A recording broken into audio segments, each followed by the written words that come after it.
Welcome everyone, my name is Shalane Brown and today we're going to learn about the one-way flow in sterile processing department.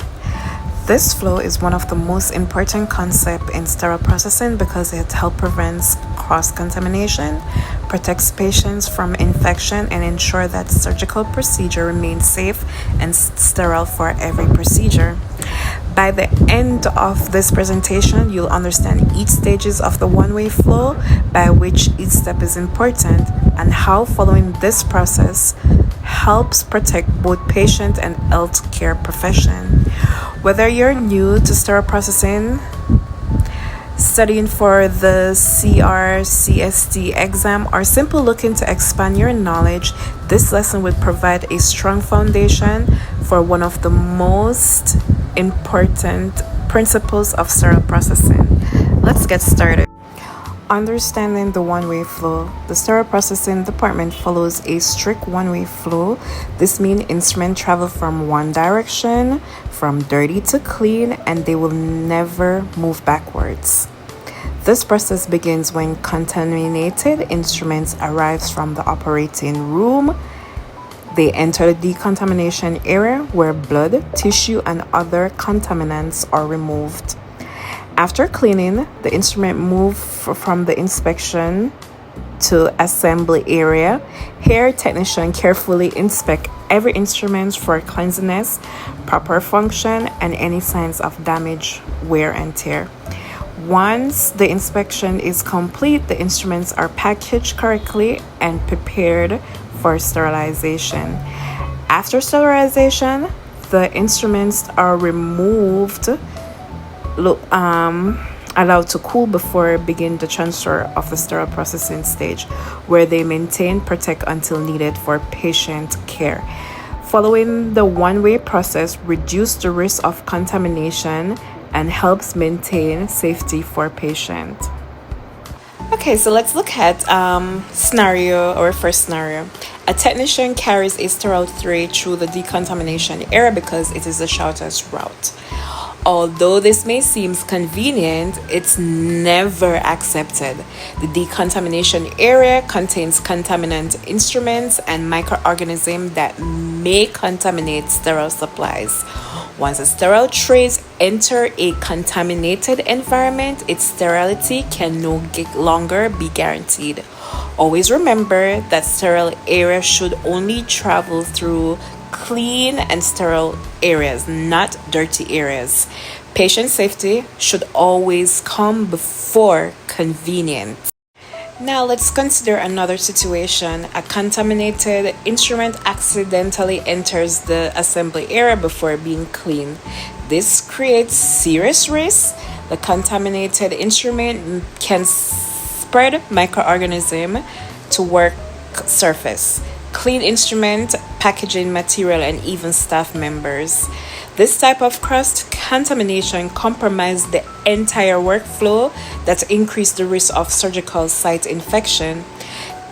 That's why contaminated instruments must always remain in the decontamination area until they are properly clean and are safe to move into the clean assembly areas.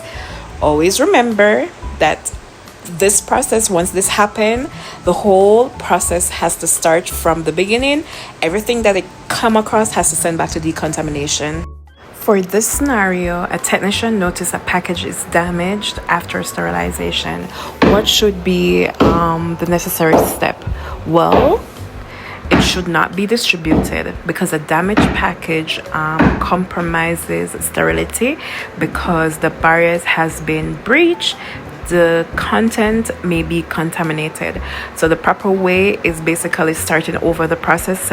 So the process has to be started over again. So now let's review what we have learned. Think about each question before looking I'm gonna send you some question. All right, during inspection, technician examine instrument for cleanliness, proper function, and damage.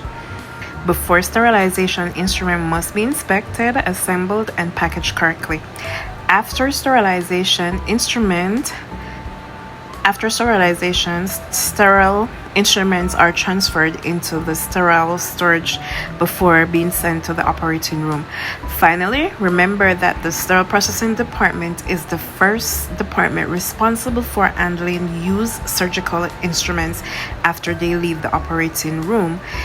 If you answer these correctly, you've built an excellent understanding of the workflow.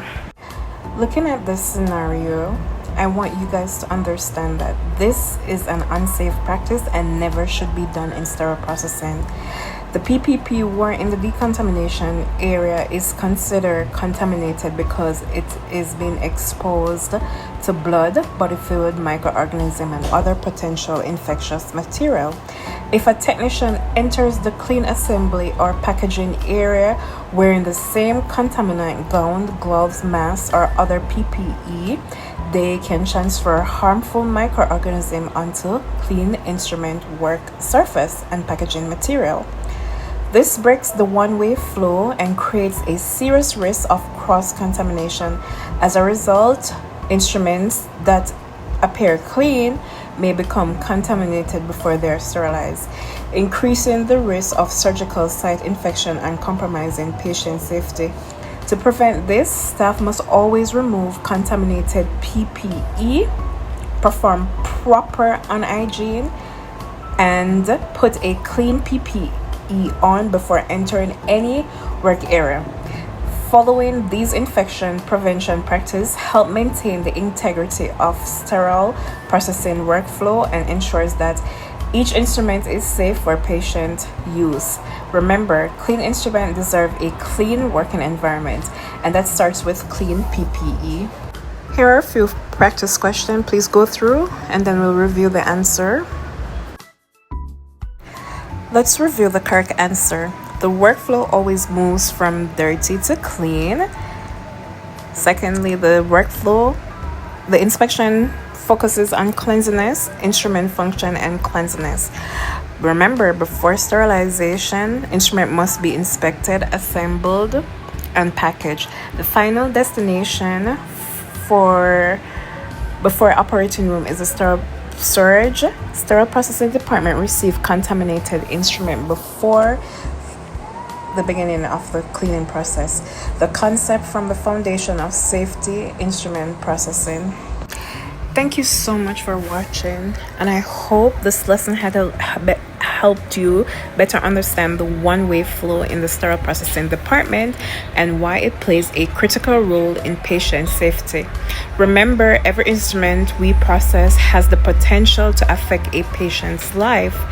By understanding the one-way flow consistently and correctly, we help reduce infection risk and support successful surgical outcome. If you found this lesson helpful, please like this video, subscribe to the SPD Study Guide channel, and share it with friends, classmates, a fellow sterile processing professional. If you have questions or topics that you would like me to cover in the future videos, leave a comment below. Thank you for watching.